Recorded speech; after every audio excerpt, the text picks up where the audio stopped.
नमस्कार मित्र आणि मैत्रिणींनो, वैशाली होम किचन रेसिपीमध्ये तुमचं स्वागत आहे। आज आपण ॲल्युमिनियमचे भांडे कोणत्या पद्धतीने साफसफाई करायची, कोणत्या लिक्विडने घासायचे ते मी तुम्हाला सांगणार आहे। त्याच्यासाठी लिक्विड तयार करून घेणार आहे आपण। कोणत्याही प्रकारचे तुम्ही निरमा पावडर घेऊ शकता। क्लिनिक प्लस शॅम्पू घेतलेला आहे मी, खाण्याचा सोडा घेतलेला आहे, मीठ घेतलेले आहे। त्याच्यात आपण थोडं पाणी ॲड करणार आहे आणि ते मिश्रण आपण चांगलं चमच्याने असं ढवळून घेणार आहे।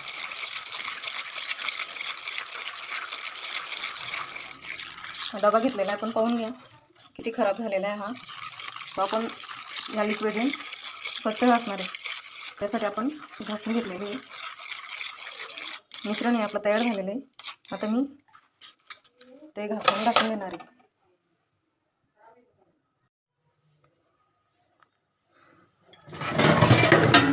पाहू शकता तुम्ही, अशा पद्धतीने आपण हे घासून घेतलेले आहे।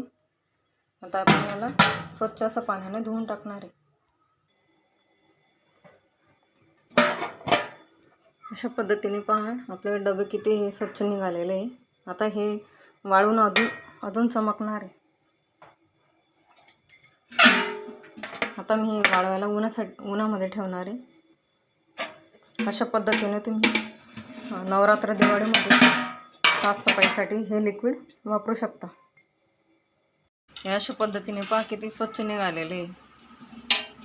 त्या ॲल्युमिनियमच्या भांड्यांसाठी हे लिक्विड एकदम बेस्ट आहे, तुम्ही नक्की ट्राय करून पहा।